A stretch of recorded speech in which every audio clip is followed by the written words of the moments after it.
Hello and welcome to another edition of Fours and Sixes with me, Swaminathan. I have with me, as always, S. Gomesh. Welcome to the Thank show. you. We are here to talk about the first 10 days of the IPL, give or take. A lot of things have happened in the first 10 days. Something that I don't think I've ever said this before. Rajasthan, of course, Bangalore, of course, leading the table. And at the other end, you have teams like Mumbai and Chennai propping up the table. What's gone wrong for both the franchises this year? I I mean, they think, share 10 titles between them, but yeah, I think Mumbai has never been like great starters. So this is yeah, like a routine for them at this point. They tend to lose first yeah. two and three, three and four, whatever they do every other team. But they've also been like drastically impacted by the absence of Jasprit Bumrah, which has come to throw off the balance at some level, because of which they're playing the bowlers that they're playing. They had some positives, but Surya Kumar Yadav has not been able to win matches. Rohit Sharma's IPL form is continuing for the nth year at this point. Uh, but I think as we speak, Lack they of are Indian playing, spinners continue to hurt them. but that's never been their template. So, but as we speak, they're playing KKR in Mumbai. So, and they have a really good head-to-head record against KKR. Maybe this could be the day where they get their first points. But again, as for CSK, I think they're still yet to figure out what their best first 11 is, especially in terms of their batting lineup. Rahul Tripathi hasn't clicked, and with Devon Conway not there, Ruturaj had to push himself down, and then of course, To be honest, Ruturaj has been opening. Let's be honest. I mean, and it's something he inferred to yeah, as well, which does not look good on their openers. yeah. But again, it's an issue that's continuing from last year. The entry point of Dhoni, it was made very clear that he's going to play the last 10-15 balls even in 2024. He's had a knee surgery 2 years ago. Since then, he's been batting like that. But when he is in a place where he has to come like 5-6 overs ago, you know that match is already gone. He's not the player who's going to come in at like 12th over and then play that 40 ball 60 or 80 or whatever to win the game. He's no more the player, and the teams are very much aware of it. The fans probably not so much, but that's just the way it is. And it also doesn't help that they have Ashwin, Jadeja, and Noor, where they are more or less forced to play all three at home. Because Noor is a starter at some level and Jadeja being an all-rounder, and they cannot leave out Ashwin in Chennai as well. So, and the pitches are not complying to the three spinner strategy at some level, which they have been complaining for a while now. So a lot of these factors have gone into these two teams starting the way they have. I But will. I will not get into the politics of why Dhoni ought to play, or why Dhoni is even in the IPL at this point. I think some of us are fairly aware as to why he is there. So I will not get into the politics of somebody who's way past his prime continuing to play. He's probably now just a specialist keeper. None of the other franchises employ specialist keepers anymore. What I want to know is that CSK were once the most proactive side, not just when they were playing there. I mean, thanks to Dhoni's captaincy and everything, they were extremely proactive on the field, but they're also proactive on the auction table. That is what worked for them. 23, at the end of 23, just after they won that final in Ahmedabad, it was put to me that Dhoni had to be rushed to hospital for this knee surgery. 2 years they have had, 2 years to try and sign an Indian keeper, and in these 2 years we have seen a lot of Indian keepers develop.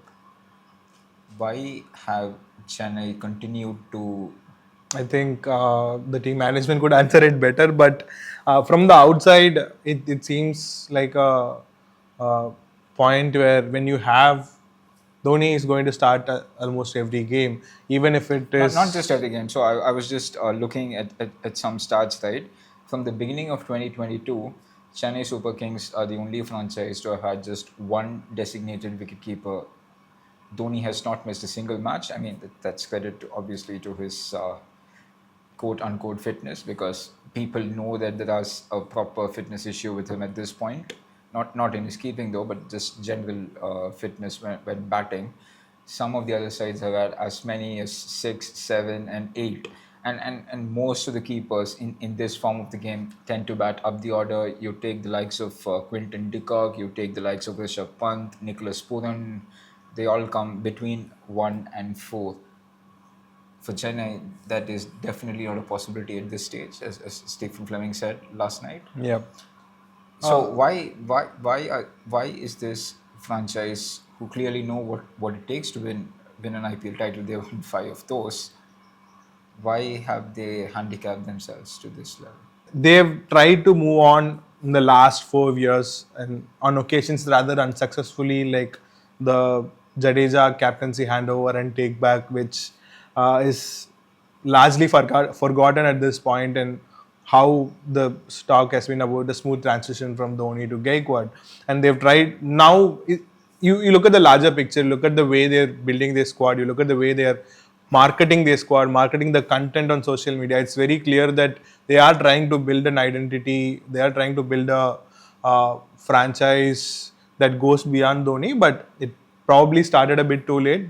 And the fact that Dhoni is going to play means he's going to start every match, which means that if they're going for a keeper, every franchise knows that why they're going for them, and the price is going to be inflated. There are a lot of other dynamics that come into play as well, but I think when you have someone like Dhoni on the field, he's going to keep, not just because of his keeping, but also what he brings to the field in terms of field adjustment, angles, and assessment on the field. He is nowhere near the batter he is, but at the same time, uh, the whole point of 30,000 people filling every ground is predominantly to see that 5 second where he comes out and walks to bat. Instagramification of cricket is complete. Yes, and we have seen even during the match in Chennai against RCB, Yeah. the match was lost way before when Dhoni even came out to bat. But the crowd stayed quiet until the moment Dhoni came, and till the last couple of hours, it seemed like the CSK were on top. But that's just the way fandom at this point is working. You can't really do anything about it. But I think, as Fleming himself said after that match, it was a rather angry press conference. They have a solid squad if the conditions play to their well, and if they figure out their first 11, and you cannot really discount them until the business end comes. Enough about the teams propping up the table. Two teams, it's really been impressive so far. But although cannot read too much into it, Punjab, they've just played one match, really good match against defending champions. And then the other team that's currently the table toppers. What do you Delhi make and of, RCB. what do you make of these sides? Like, I think RCB has had a really good auction. They have a solid bowling attack for starters, which is a are you rare surprised thing. by how well Patidar has I think captain? I'm not really sure. We have to wait and see. But Andy Flower is on the head, is at the top. Most And of Andy Flowers' side, the one thing they're really good at is winning something. and you also know it's one of those sides that's a coach run side, Yeah. and that's a trend we are seeing largely at this point in the IPL. So as a captain, it's too early to say anything about Patidar, but by and large the squad construction has worked really well. They've tried to cover their bases, even including that of Virat Kohli's batting, as we saw in Chennai, where he had possibly his worst night in the last Yeah. 2 years of IPL, and still they managed to score the way they did, and even went on to win the match by 50 runs.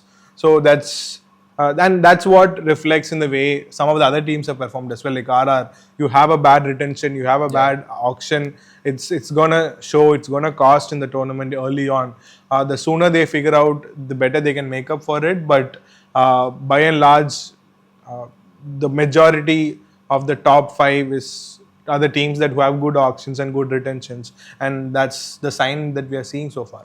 Obviously, Stark did hold the purple cap for some time last night after his fifer.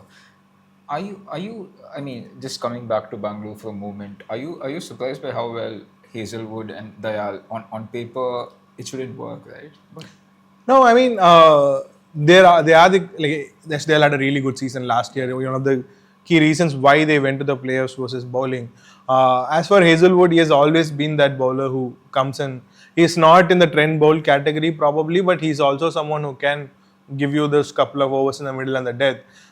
Maybe not in the level of Bumrah in this format, but in terms, he's probably one of the few all format accomplished bowlers, has skill set to do as well as he has in the test format. Even in the test, the Border Gavaskar Trophy we saw, Boland has the wickets, Cummins has the wickets, Bumrah has the wickets, Hazelwood, whatever little he played, he was operating at 1.5 economy. And that shows the kind of control that he has across formats, which is what makes him as effective as he has. And I think one thing that they would still, that's probably helped them is like the Krunal Pandya inclusion. He's a great utility player to have, especially on decks that need not necessarily offer as much spin. Like even against the CSK game, they barely introduced him till Dubey was there. And these are the calls that matter, like how Jadeja was bowled into Devdutt Padikkal and was taken down, giving breathing space to Kohli again. And he's also very smart. We have seen it against KKR as well. So he is going to be a great addition in terms of getting through those 3 overs, 27, 28, 30 runs, or 4 over 30 runs kind of overs. Another team that did have a change of captaincy was Lucknow. Obviously, they spent big on Rishabh Pant. They retained Nicholas Puran. Puran, of course, is the orange cap holder. I mean, on some days when you watch Puran bat, it's just wow. I think that's most days he's had. The reason why he was retained for 21 crores even before the auction is because of he's at this point is probably the most effective six hitter in this format, and that says a lot when it comes to six hitting in IPL as well. Mitchell Marsh has had a good start. Yes, and but again, the players like Mitchell Marsh, Marcus Stoinis, they'll probably have 5 good games in a season, 6 good games in a season. But Puran has consistently shown that he is capable of having 10 good games a season, and and what he also does is take a lot of pressure off Rishabh Pant. Pant need not necessarily have to have that 500-run season unless he comes out and opens the batting. Even if he goes at a 350, 150 kind of a season, it will still do well for LSG as long as he's good on the field, which is something that will be a massive test going forward. He had a bad game in the opening game where DC picked it out of nowhere, Ashutosh Sharma, but we will have to wait and see how he goes as tactically. Obviously, Motion, Khan, Mayank Yadav, Akashdeep yet to play a game. All of them are big losses. I'm not really sure what Shardul Thakur does, but I mean, he does Shardul Thakur things on a periodic basis. The other night, they collapsed Sunrisers Hyderabad, who themselves have had an interesting start. The most number of runs already in an innings, but 2 blowouts as well. Yeah, Shardul Thakur, I think it's at some level we kind of undermine him saying like he does Shardul Thakur things. He is a workhorse. I mean, he is a thinking bowler, obviously. Yeah, and he is a workhorse. Like for 2 Ranji seasons we have seen, and he was supposed to go and play county cricket, which could have augured well for the England tour as well. But we have to wait and see how that goes. For now, he's someone who takes every opportunity that comes his way and makes the most of it. That's what he continues to do here as well. And as for SRH, that's the kind of template they have. Either they're gonna go out 280 or all out 160, and you can't really expect all the other teams to follow the same kind of template because different teams are built differently, and SRH is built to do that, and they are very much aware of it. How much they're going to, if they have 10 good days, they'll be more than happy about it. I know what your reading of SRH is, but I think what the SRH of last year, they did not allow outside noise to influence their thinking. I think this year it just looks like they've believed in their own hype.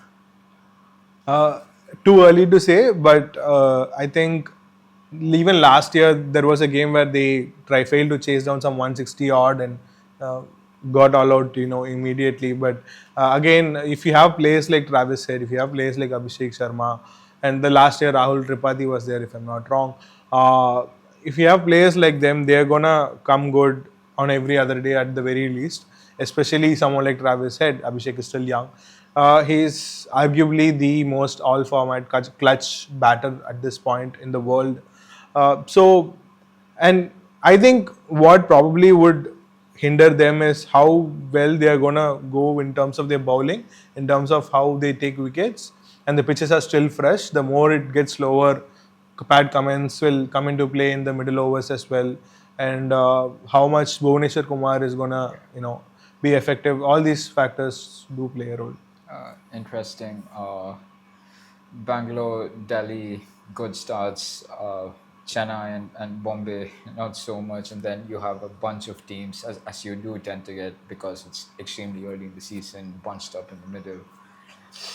It promises to be a fascinating next phase of the IPL. That's all for another edition of Force and Sixers. Thanks for watching. Stay safe. Bye bye.